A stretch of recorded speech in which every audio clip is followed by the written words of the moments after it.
Benvenuti a Romanzesu, siamo lieti di accogliervi in questo splendido scenario al secondo appuntamento della rassegna Identità in Movimento, archeologia, benessere e storia nel cuore del Parco de Pilora, ideata e gestita dalla cooperativa Istelai e realizzata con il contributo di Tepilora Parco Naturale Regionale che ringraziamo. Ricordiamo che il programma della rassegna è stato concepito con l'intento di vivere il territorio attraverso musica, cinema, benessere, natura e cultura, realizzando 4 eventi negli spazi identitari del complesso museale etnografico di Bitti, del villaggio santuario nuragico di Romanzese e del parco di Tepilora. È il suono nascosto, progetto musicale di Nicola Agus che tra pochi minuti avremo il piacere di ascoltare, faranno seguito 2 eventi legati al benessere psicofisico nella natura incontaminata del parco Tepilora. La mattina del 5 agosto, riflessologia plantare nel parco, a cura di Estraga Lecop. E infine il mattino del 19 settembre, giornata dello yoga, a cura del gruppo Yoga Nuragico. Come sempre, informazioni dettagliate sui 2 appuntamenti che concluderanno la rassegna verranno fornite attraverso i canali social della cooperativa Istelai, mail e locandine. Ma veniamo ora alla presentazione del protagonista graditissimo di questa serata.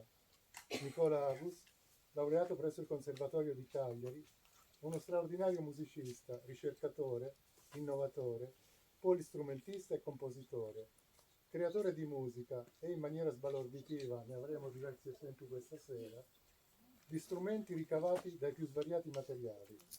Sembra davvero che non ci sia materia che lui non riesca a trasformare in armonia di suoni. La sua musica, come lui la definisce, rappresenta un viaggio attorno al mondo in 80 strumenti musicali di culture diverse e affini, in cui si supera la tradizione, in una contaminazione che spazia dal New Age al contemporaneo all'elettronica. Ha composto colonne sonore per documentari per la RAI e spot per TV locali, collaborazioni per il teatro ed è stato protagonista di una serie infinita di esibizioni e concerti. Con Nicola ci siamo messaggiati più volte nel corso di questi anni. Lui aveva visitato Romanzesu entrando immediatamente in profonda sintonia con le meravigliose atmosfere e suggestioni che questo sito straordinario riesce a trasmettere e aveva manifestato allora e poi a più riprese il desiderio di suonare in questo luogo. Nel frattempo, ascoltando alcuni dei suoi brani, avevamo immediatamente compreso che la sua musica, così coinvolgente, evocativa e spirituale, avrebbe rappresentato un connubio perfetto con l'essenza, l'anima, per così dire il genius loci di Romanzesu. Questo sogno comune di un suo concerto a Romanzesu dopo una lunga attesa ha finalmente potuto realizzarsi grazie al contributo del Parco Tepilora. Nicola ha composto qualcosa di davvero particolare dedicato a questo luogo magico, ma lasciamo che siano un po' le sue parole a descrivere mirabilmente l'esibizione di questa sera. Il suono nascosto nasce da una ricerca sonora dedicata agli elementi naturali. In questa occasione l'elemento centrale sarà l'acqua, vissuta dalle civiltà più antiche come fonte di vita, mezzo di purificazione e simbolo di sacralità. Attraverso la musica l'acqua diventerà un vero e proprio strumento sonoro, capace di accompagnare il pubblico in una dimensione nuova, fatta di fluidità, vibrazioni e suggestioni profonde. Nel luogo sacro di Romanzesu, dove l'acqua era venerata e assumeva un ruolo fondamentale nei rituali antichi, il progetto intende restituire nuova vita a questo elemento, trasformandolo in esperienza musicale e spirituale, un viaggio sonoro nella sacralità dell'acqua. Grazie per la pazienza e ottimo ascolto a tutti.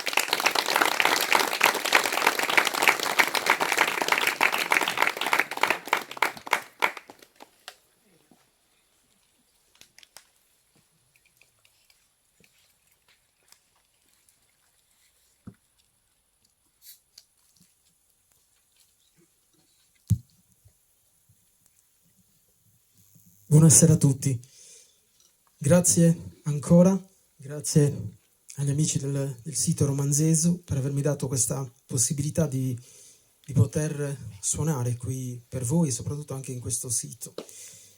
Iniziamo subito con l'elemento principale che è l'acqua che viene venerata in tutte le culture e soprattutto qui in Sardegna ne abbiamo tanta testimonianza di tanti pozzi sacri, ma questo, diciamo, dello Manzeso è un unicum, e ci troviamo proprio all'interno della piscina, poi in fondo c'è proprio l'acqua. È uno strumento che costa 30 centesimi,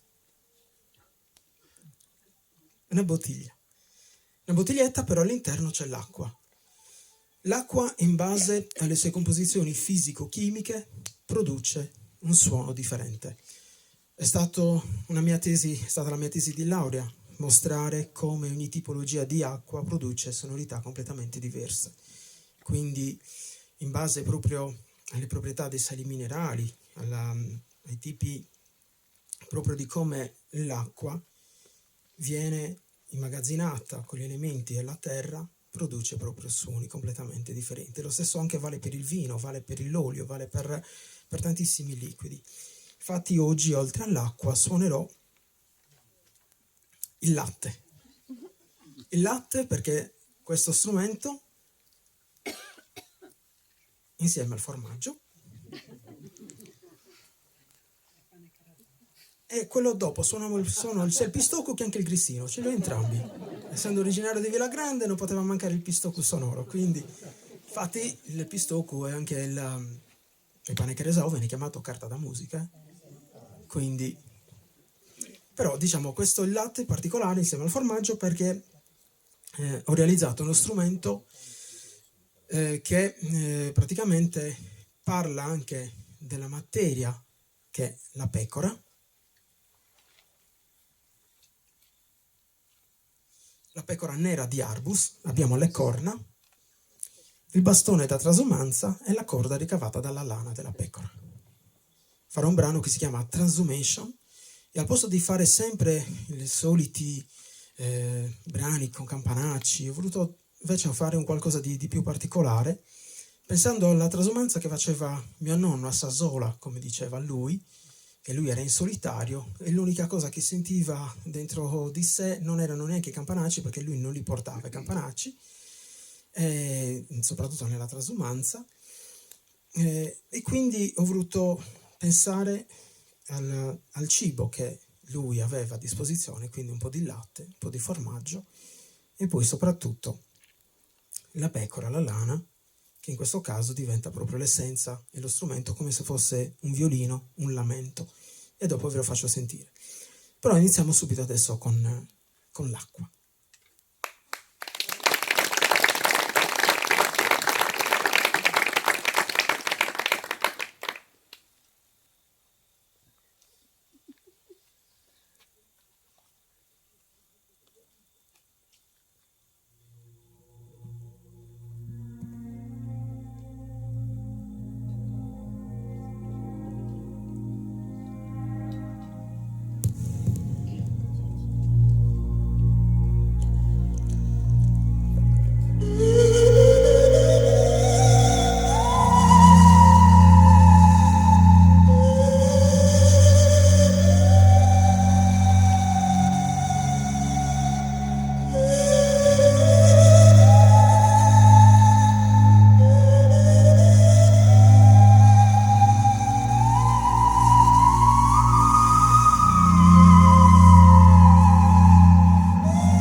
Adesso passiamo ad un altro strumento che sono le mie launettes. Perché dico le mie?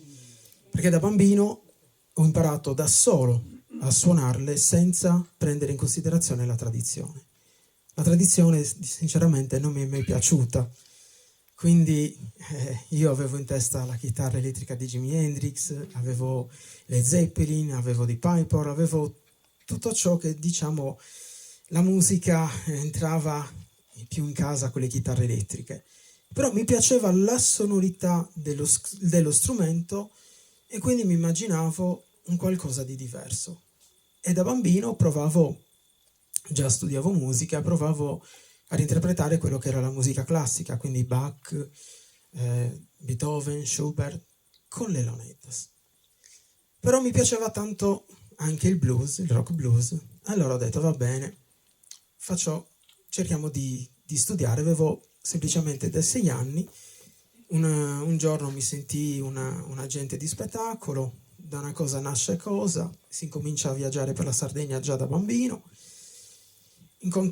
conoscendo la Sardegna in tutti i suoi vari luoghi, dai più sperduti a quelli più vicini, nel senso che comunque sia, quando l'ARST ti lasciava in una fermata e non era ancora contemplato Google Maps, in certe località dove la domenica o il sabato era molto difficile andare, quindi spesso e volentieri, da bambino i miei genitori non mi potevano accompagnare, quindi spesso e volentieri a volte anche qualche tragitto a piedi me lo sono fatto con lo strumento. Però è stata una bellissima esperienza e mi ha fatto conoscere davvero tanto questa bellissima terra che con amore e odio per un artista la vive, perché logicamente siamo costretti a viaggiare molto più fuori per fare i concerti che non invece poterne usufruire di più.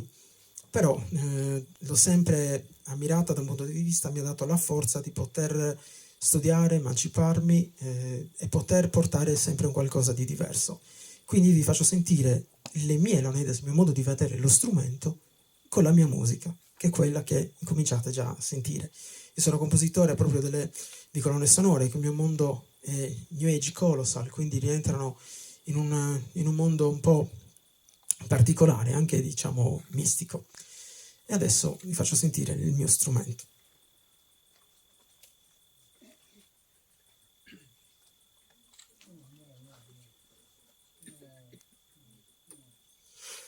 Vedrete spesso volentieri questi tubi qua di plastica, sono praticamente i bastoncini dei raccoglitori di immondezza, quindi non si butta niente. Se dovete buttare qualche raccoglitore di immondezza mi chiamate, vengo io e vi faccio lo strumento.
Passiamo adesso ad un altro brano.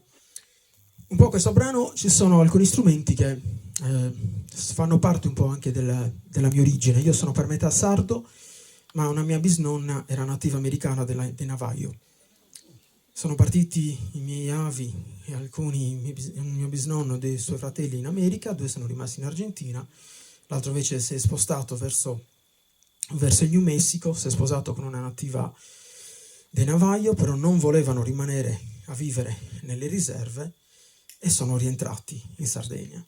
Logicamente era difficile pronunciare il nome di questa donna, che bensì il comune a Villa Grande gli aveva cambiato il nome perché era troppo difficile il suo nome, quindi l'hanno un po', diciamo, italianizzato. Da Iuela è diventata Elena, poi zia Elena per tutti quanti, quindi è un po', diciamo, quella che è stata anche per tanti nomi. Io, per dire, ho una parte della mia famiglia, dei parenti, di cui gli stessi fratelli finiscono il cognome con la U e l'altra metà con la O.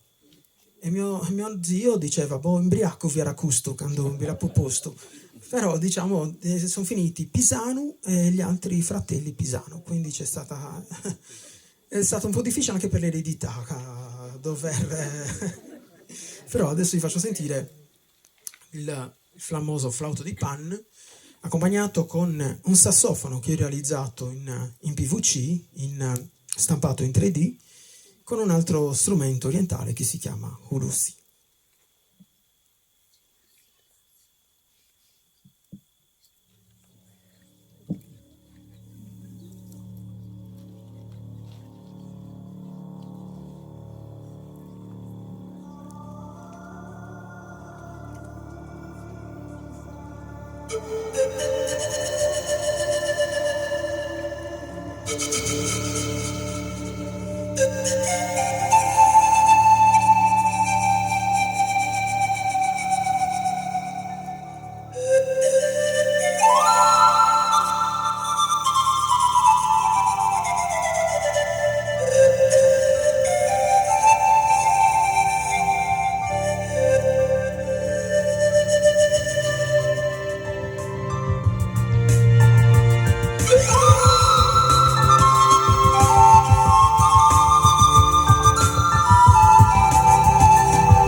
Allora, vi presento questo strumento. Questo strumento è sempre ricavato con i materiali di riciclo, però diciamo ha come elemento l'acqua. Queste sono tutte le tubature in PVC che fanno parte proprio dei nostri bagni, delle nostre cucine, eccetera. Questo è stato ricavato dalla casa dei miei genitori quando hanno fatto il restauro. Sono andato a trovarli e subito mio padre mi ha guardato, mi ha detto "Tagazzara de Pirfacchi". Quindi subito la prima cosa è stata "I tase puntande", quindi cosa stai guardando? Ho detto "Ma ti servono quei tubi?".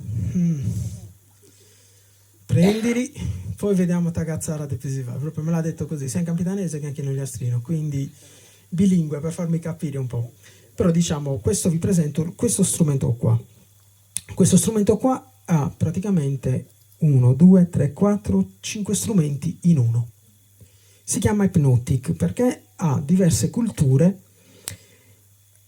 dove abbiamo da una parte la tastiera a pizzico, poi abbiamo ad arco,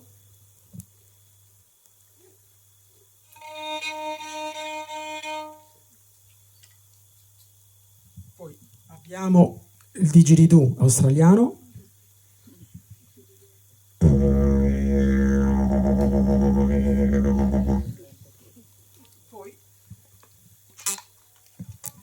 poi abbiamo l'occarina. Questa occarina è ricavata con lo yogurt kefir dell'Arborea, per chi volesse per chi volesse provare. Anche questo costa €1 e qualcosa, anzi l'hanno anche aumentato, non devi Bruce. No, a parte gli scherzi. Poi logicamente quando manca la corrente abbiamo anche la lampadina dietro, quindi adesso facciamo ambient acqua di mare, quindi abbiamo anche la lampadina blu. Questi sono i santi cinesi che ci danno ogni lampadina. E adesso cominciamo con un brano, una loop station, dove gli strumenti si inseriscono piano piano e creano proprio un'atmosfera. Quindi abbiamo il mondo arabo, il mondo dell'Asia con il sarangi, abbiamo la parte dell'Australia col didgeridoo e poi lo shun, che è la parte della Cina, così con un'ocarina. Quindi è un mondo di musica a portata di mano.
Questo è pistocco.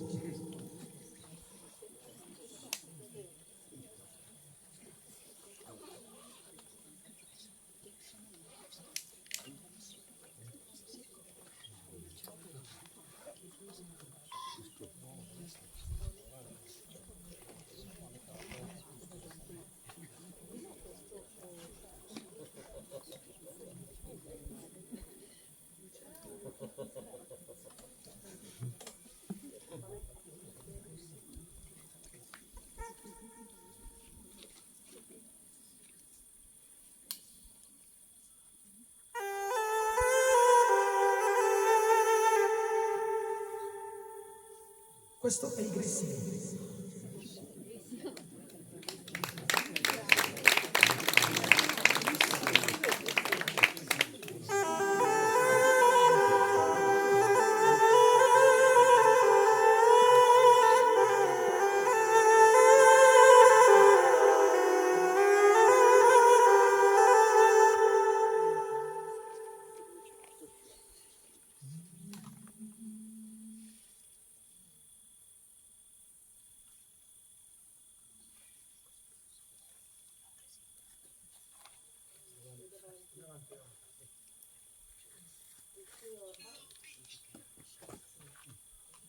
Perché qui le formiche sono mangiate.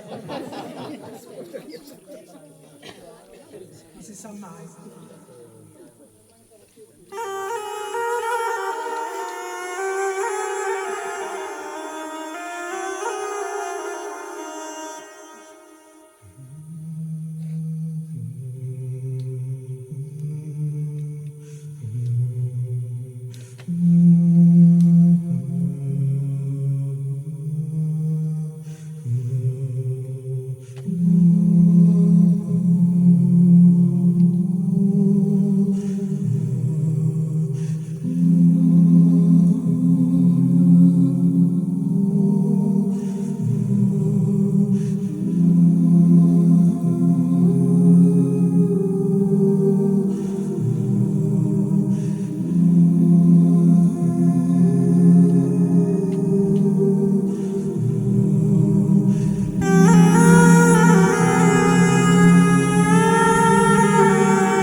Allora, questo strumento non ha bisogno tanto di presentazioni, però qualcosa di storico ve lo devo un po' dire. Questo è uno strumento che nasce a metà dell'Ottocento in Austria. È tra le prime invenzioni musicali moderne che l'Austria sfoggia. Quindi questo nasce in Austria, arriva in Italia intorno al 1840. Nel 1860-61 nasce la prima fabbrica di organetti in Italia da Paolo Soprani e Recanati nella zona dell'Umbria e nelle Marche, e piano piano agli inizi del 1900 arriva in Sardegna. Logicamente dal 1860 fino al 1900 la Sardegna non era consapevole proprio dell'esistenza dell'organetto, tranne che arrivò per la fiera campionaria come, diciamo, le nuove scoperte, le nuove invenzioni, però diciamo come strumento non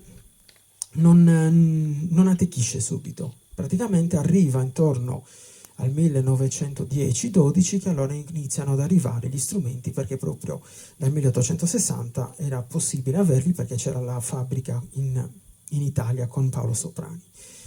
Poi successivamente si ha proprio un modo vero e proprio di suonare a partire dal 1930 in poi. Quindi l'organetto inizia ad avere un repertorio proprio autoctono a partire dal 1930 in poi. Quindi stiamo parlando che quando viene considerato come strumento tradizionale un po' fa ridere, perché lo strumento non nasce per fare musica sarda, non nasce, gli austriaci non hanno pensato mo facciamo questo per fare un balutun. No, gli austriaci l'hanno fatto per essere uno strumento musicale che poi ogni cultura, quando è arrivato in ogni parte del mondo, ha preso le proprie, diciamo, i propri modi di suonare, i propri modi di... Solo che, ribadisco, a me la musica sarda non piaceva e quindi ne ho fatto un utilizzo a modo mio come strumento vero e proprio musicale, senza avere a che fare con appunto i balli.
Adesso facciamo un brano con lo strumento realizzato dalla pecora, il formaggio e il latte. Si intitola il brano Transformation. È una sorta di trasumanza poetica, quella che faceva mio nonno quando era rientrato in Sardegna da Villagrande a Castiadas in solitaria. Allora ho pensato, gli dicevo, ma nonno, ma tu come facevi quando eri solo? E lui mi diceva scherzosamente, cosa facevo? Le mani in tasca e pregavo che non mi succedeva nulla e andavo per la mia strada, col desiderio di compiere il suo tragitto. E questo è il brano.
Facciamo l'ultimo brano. Grazie per avermi ascoltato e spero sia stato di vostro gradimento.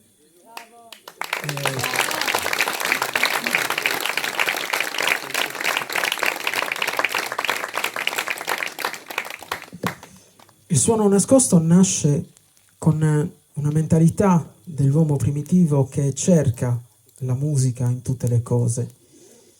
Io ho ripescato quel meccanismo però con una consapevolezza di oggi che è più facile. Però immaginate gli uomini primitivi che non conoscevano nulla, cosa hanno e cosa ci hanno dato, perché tutti gli strumenti che noi abbiamo sino ad oggi è grazie alla consapevolezza e alla ricerca che l'uomo stesso ha voluto per far sì che la musica prendesse sempre più forma.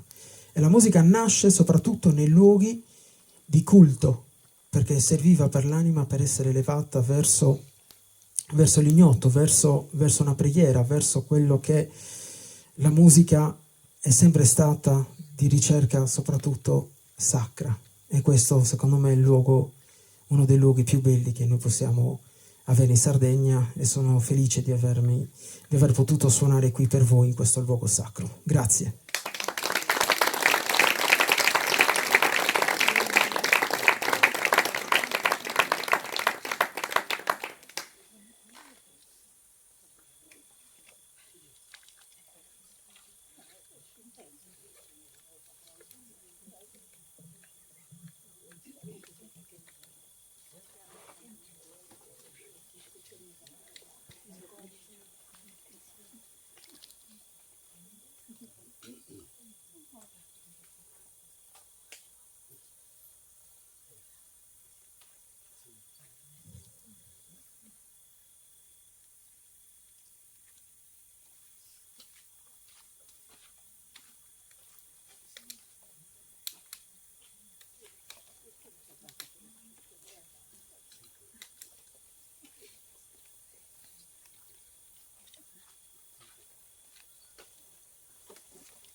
Grazie a tutti.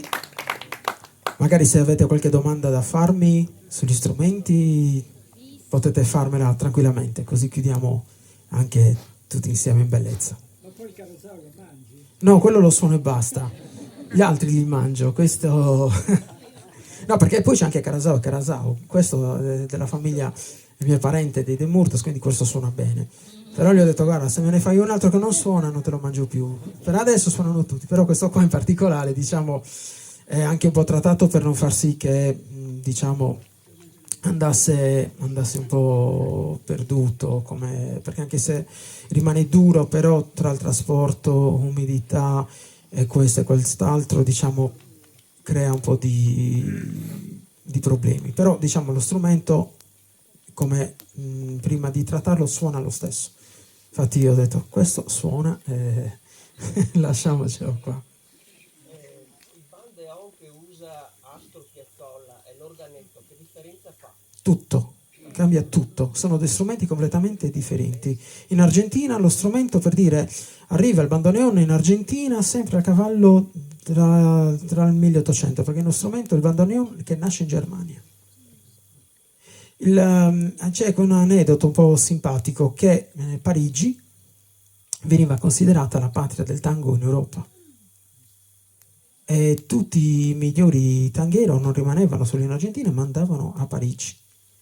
Per poi, diciamo, Piazzolla è colui che ha sdoganato il tango con lo strumento.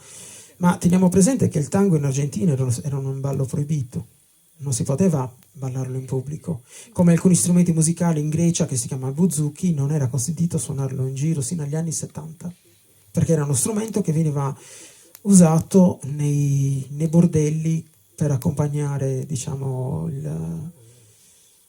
cosa dovrebbero dire allora per il pianoforte che era nei bordelli italiani? Non l'hanno proibito, no? Anzi, l'hanno accolto come strumento musicale. Cioè, lo strumento musicale non deve essere influenzato in negativo per l'uso che ne viene fatto. Al contrario, ci sono tantissimi strumenti nelle culture che vengono chiamati strumenti sacri, che vengono solo utilizzati per determinati riti, e da quel rito non esce, se no perde il valore dell'essere sacro.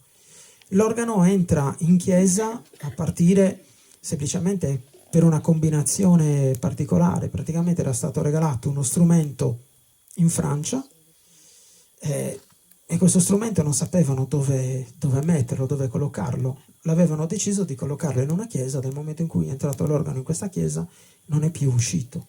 E l'organo è stato inventato principalmente, era uno strumento ad acqua, funzionava, è stato inventato nel periodo romano ad Alessandria d'Egitto, ed era con le pompe idrauliche ad acqua, e ce l'avevano come strumento ornamentale e di accompagnamento. Poi l'organo è entrato nelle arene ad accompagnare i giochi e anche i gladiatori, quindi come strumento è antichissimo, però non è stato progettato per entrare in chiesa. Però oggi la chiesa lo riconosce come uno degli unici strumenti più importanti della liturgia. Infatti in conservatorio, quando studiamo organo, studiamo musica classica, è sacra, quindi logicamente mantengono.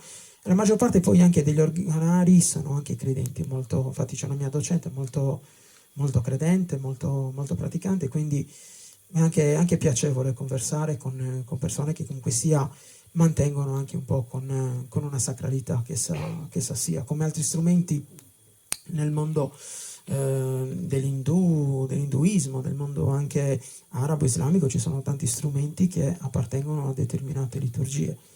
E quindi questo è uno, diciamo, il mio è un percorso musicale un po' legato, parallelo un po' alla spiritualità, perché molti di questi strumenti sono anche legati a dei culti sdoganati, perché non faccio musica sacra, però diciamo io sono l'unico che fa la musica moderna quando arriva a Sant'Efisio a Villa Ballero. Ho l'incarico di fare la mia musica quando arriva, proprio per spezzare il meccanismo folklore, eccetera, proprio è una cosa a sé stante.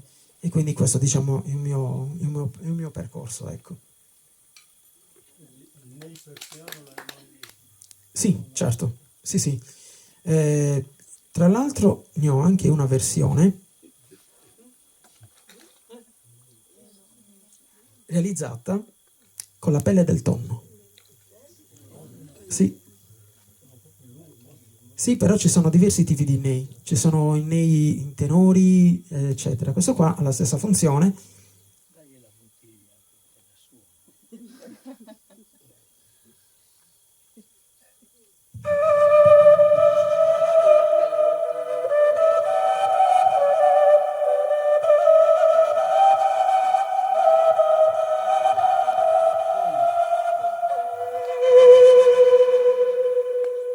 E questo è il nei.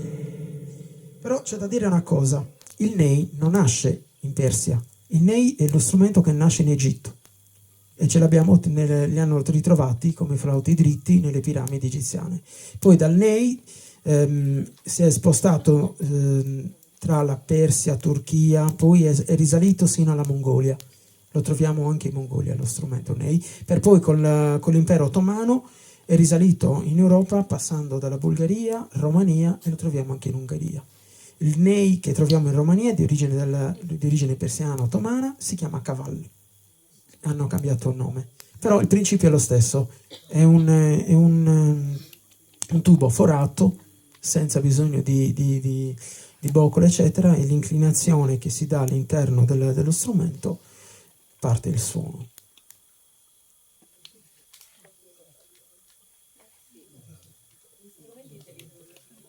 Sì, mi riproduco tutti io gli strumenti, anche perché diciamo è una mia forma di ricerca. Quindi sì, sì. Infatti molti strumenti sono legati anche al mondo della seta. Cioè il percorso che facevano alla seta, poi tutte le contaminazioni sono andate, come per dire anche questo strumento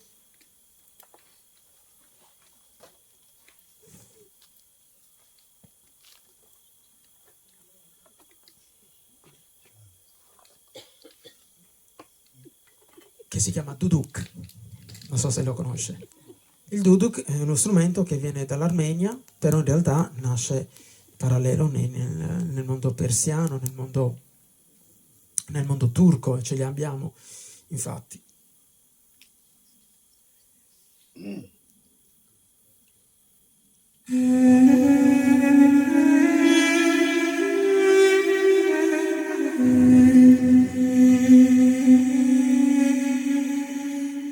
Questo è il suono.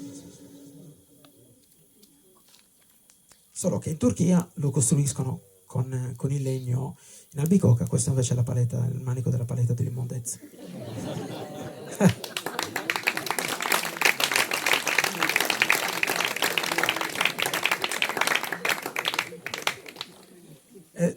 Qualche amico turco che me l'ha visto ha detto no, me lo devi fare. Col cavolo, impara a fartelo.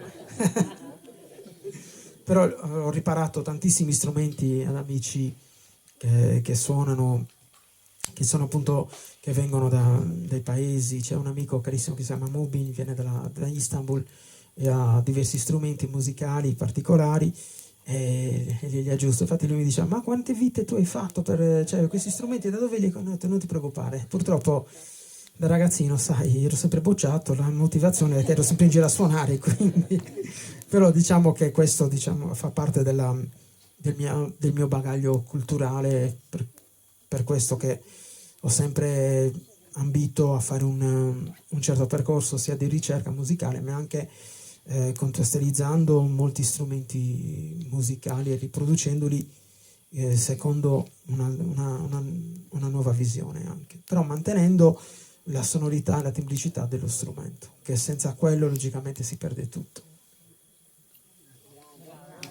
Grazie a tutti.